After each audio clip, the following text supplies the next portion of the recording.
マイの日本語ポッドキャスト。こんにちは。マイの日本語ポッドキャストへようこそ。マイです。皆さんお元気にしていますでしょうか？私は元気です。はい、昨日ですね、私韓国人のお友達の結婚式に参列してきたんですけど、その結婚式で両親に挨拶をするっていう場面があったんですね。で、新郎新婦が両親に今まで育ててくれてありがとうございましたっていう感謝の気持ちを込めてお辞儀をして、で最後に両親とハグをするっていうね、そういったとっても素敵な場面だったんですけれども、それを見ていたらなんかものすごく感動してしまって、でずーっと泣くのを我慢してたんですよ。で我慢してたんですけれども、もうね、ボロボロと気づいたら涙が出てきてしまって、もうすごく泣いちゃいました。はい。で、周りの人たち見てみたら、もうね、誰一人泣いていませんでした。もう泣いているのは私だけでしたね。はい。もうね、本当に恥ずかしかったです。うん。その主役の新郎新婦でさえ全く泣いてなくて、もうむしろ笑顔で明るい感じだったんですね。そう。もう私もともと涙もろくって、結構すぐ感動して泣いちゃうタイプなんですよ。なんだけど、それが年々ひどくなってきてるんですよね。そう。泣く場面じゃないところで、もうすぐ感動しちゃって、泣いちゃったりとか。もうこれ結構本当に最近悩みで、どうしたらいいんだろうって思ってます。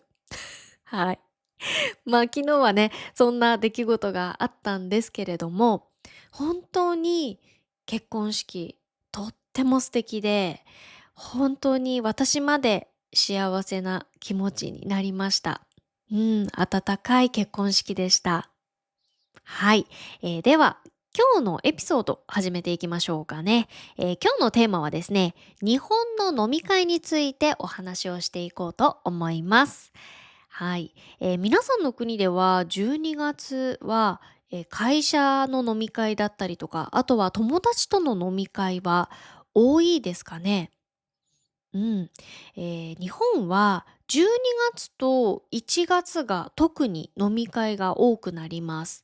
なぜなら12月は忘年会、そして1月は新年会があるからです。うん、忘年会っていうのは1年間の辛かったことや嫌なことを忘れて、気持ちを新たに次の年を迎えようっていう目的で開かれる食事会や飲み会のことです。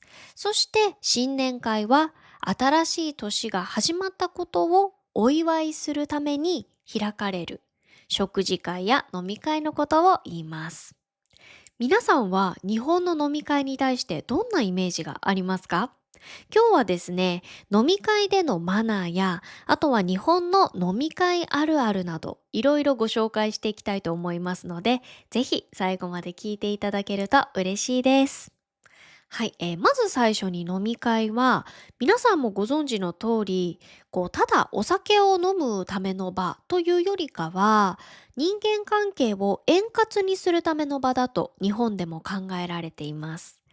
特に仕事の飲み会では、普段の職場では言いにくい本音が少し言いやすくなったり、あとは上司と部下の距離が縮まる場としても大切にされています。うん、日本の飲み会ではたくさん話すというよりも、その場に一緒にいることが大切っていう考え方もね、あります。そしてここで重要になるのが幹事の役割です。幹事っていうのは飲み会や集まりを準備してまとめる人のことを言います。幹事はその飲み会がうまくいくかどうかを決めるとても大切な役割があります。参加する人たちが楽しく気持ちよく過ごせるかどうかは、幹事がどれだけ準備したかで大きく変わってきます。そのため飲み会の幹事はどこのお店にするか、参加者は何人なのか、そして参加者に対してアレルギーはないか、嫌いな食べ物はないか、こういった確認を取ります。このように細かいところまで気を配るのが日本の飲み会の特徴でもあります。そしてこの他にも日本独特だと感じられる特徴がいくつかあります。まず最初の一杯目はビールを飲む人が多いんですね。瓶ビールを飲む人もいるんですけれども、生ビールを飲む人もとっても多いです。で、ここでよく聞くフレーズが、店員さんに注文するときに、とりあえず生でというフレーズです。はい。そして、飲み物が揃ったら乾杯をします。日本では乾杯は最初の1回だけ行うことがほとんどです。私今韓国に住んでいるんですけれども、韓国は日本と違って飲み会の時何回も乾杯するんですね。そう、これを最初に見た時すっごく不思議で、なんで何回も乾杯するんだろうって思ってたんですよ。うん。でも今は2年半住んでいるので結構慣れましたね。そう。でも今もなんで何回も乾杯するかっていう、その理由はわかりません。はい。で、結構日本と韓国って飲み会文化の違いが多いんですよ。うん。なのでこれがすごく面白いなって思いますね。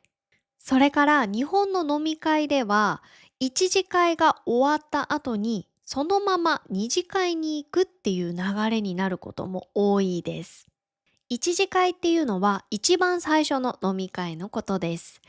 会社の飲み会だと少しフォーマルな雰囲気がある飲み会が多いかなと思います。はい。そして二次会は一次会の次の飲み会のことですね。うん。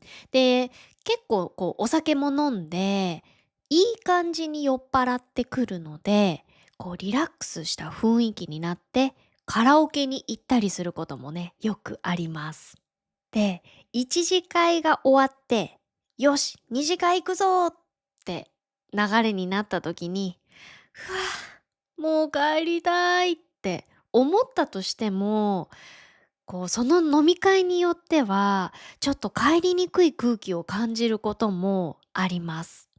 で、もし先に帰る場合でも、タイミングや周りの雰囲気を見て、行動することが大切なんですね。うん。こんな感じで日本の飲み会では自分の気持ちだけで動くっていうよりも周りの空気を読むことがとても大切だと考えられています。日本の飲み会には知っておくと安心なマナーもあります。それは乾杯まで飲まない、お酌文化、席の上座と下座、この3つです。まず一つ目の乾杯まで飲まないっていうのは、日本ではみんなの飲み物が揃って、そして乾杯って言ってから飲み始めます。なので、乾杯をする前に先に飲んでしまうと、ちょっと失礼だなって感じる人もいます。うん。そのため、乾杯までは待つのがマナーです。二つ目はお酌文化です。このお酌っていうのは飲み会で相手のグラスにお酒を継ぐことを言います。日本の飲み会では自分でお酒を継ぐよりも周りの人に継いでもらったり、あとは自分が周りの人に継いだりする文化があります。特に上司や目上の人のグラスが空いていたらいかがですかって声をかけて、お酒を継ぐと丁寧な印象になります。でも最近は無理にお酌をしなくてもいいよっていう雰囲気の飲み会も増えてきています。3つ目は上座と下座です。日本の飲み会では座る場所にも意味があります。上座というのは出入り口から一番遠い席です。ここには上司や目上の人が座ります。下座っていうのは出入り口に近い席のことです。ここには若い社員や後輩が座ることが多いです。上座はあまり動かなくていい席で、そして下座は注文したりお酌したりしやすい席です。このように日本の飲み会では誰がどこに座るかも気配りの一つと考えられています。うん、ここまで聞くと飲み会ってマナーも多いし気を使うことも多くて大変そうって思った人もいるかもしれません。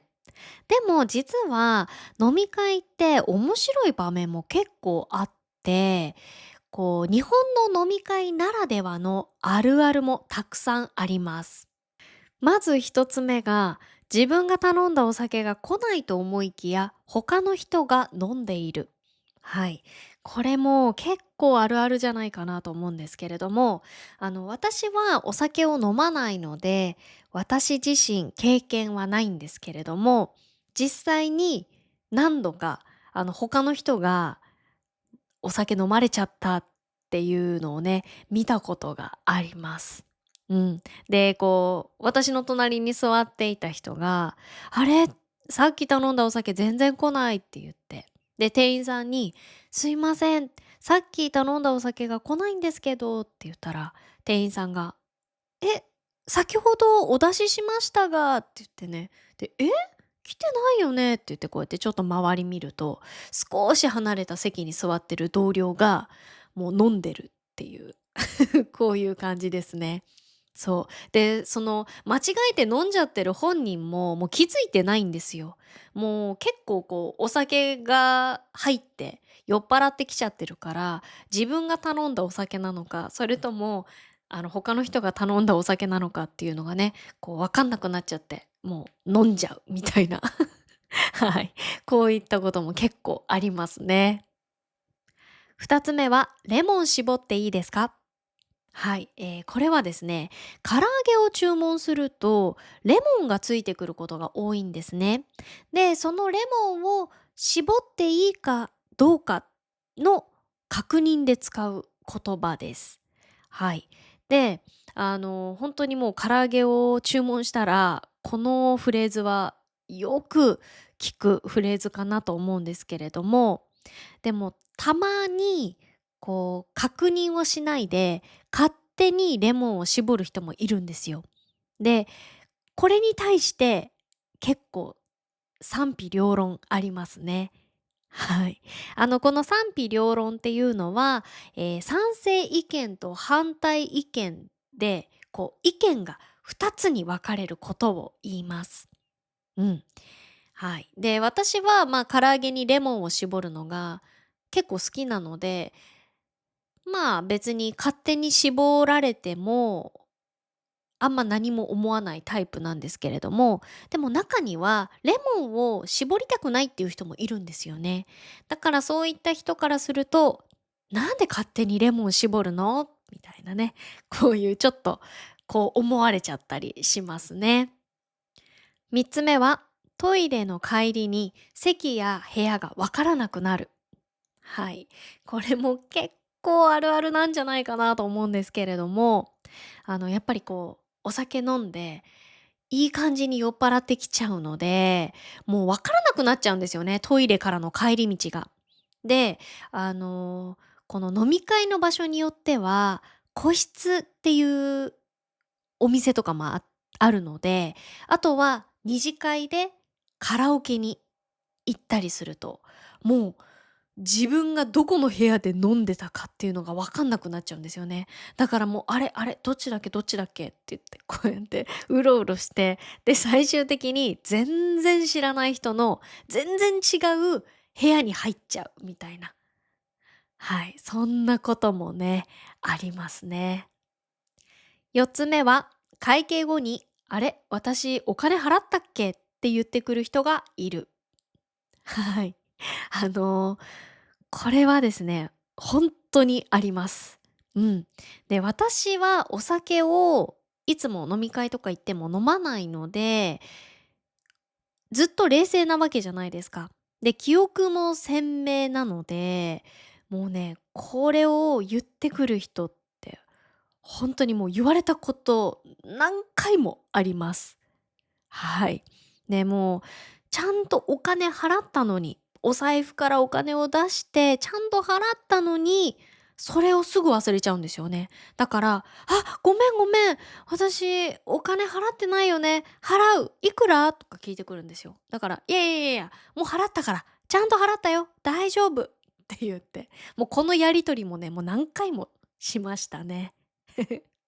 あと、これは私の飲み会エピソードなんですけれども、あの、私、お酒が飲めないんですね。すごい弱いんですよ。でも、20代の時に、お酒飲めるようになりたい、お酒強くなりたいって思って、飲む練習をしてた時期があったんですね。うん。で、その時22歳ぐらいだったんですけれども、その日、バイトの飲み会があったんですよ。で、その飲み会でお酒飲めないのに飲んじゃって、で、酔っ払って寝ちゃったんですね、私。そう。で、しばらくして起きたんですよ。で、起きたら、もう飲み会終わってました。で、飲み会終わって、もうみんな帰る準備をしてるところだったんですね。で、そのバイトのメンバーから、「あ、萌ちゃん起きた？」みたいな。「もう飲み会終わったよ。帰ろう」みたいな。「ええ？」みたいな。「待って、私乾杯して飲んですぐ寝たよね」みたいな。で、起きたら、「え、もう終わり？」みたいな。はい。そんなことがありましたね。うん。で、なんかもう、全然全然喋ってもないし、全然楽しめてもないのに、飲み会のお金を払って、なんかもうすっごい損した気分でしたね、その時。はい。そんな思い出があります。はい、日本の飲み会は、こういったね、面白いあるあるもたくさんあるんですけれども、あとは本音と建前が現れやすい場所だとも言えます。例えば、飲み会の後によく聞く言葉で、また飲みに行きましょうっていうフレーズがあります。これは、本当に飲みに行きましょうっていう意味で使うことももちろんあるんですが、必ずしも本当にまた行きたいという意味ではなくって、その場を気持ちよく終わらせるための社交辞令として使われることも多いです。はい。で、この社交辞令が何かっていうと、本当の気持ち、本音とは少し違っていて、その場の雰囲気を良くしたり、失礼にならないようにするために使われる決まり文句のような言葉のことを言います。あと、今日飲みに行こうって誘われた時に、本当は帰りたいなって思っていても、断りにくい空気を感じることがあるんですね。で、それで我慢して結局飲み会に参加するっていうこともあります。でも、日本の飲み会文化は少しずつ変わってきています。昔は上司から今日飲みに行くぞって言われたら、うわー行きたくないなって思ったとしても、もう断れない。絶対に参加しなきゃいけないっていう、そんな雰囲気がありました。でも最近は無理に参加しなくてもいいよっていうね、考え方が広がってきていて、若い社員も飲み会を断りやすい環境になってきています。飲み会への参加を強制してしまうとパワハラだと考えられることもあるので、最近は少なくなってきてるんじゃないかなと思います。うん。パワハラっていうのは、パワーハラスメントの略で、立場が上の人が、立場が下の人に対して、嫌がらせをしたり、あとは無理なことをさせたりすることを言います。はい、今日はですね、日本の飲み会文化についてお話をしました。いかがだったでしょうか？皆さんの国ではどんな飲み会文化がありますか？もしよかったらコメント欄で教えてくださいね。はい、本日も最後まで聞いてくださってどうもありがとうございました。また次のポッドキャストでお会いしましょう。バイバーイ。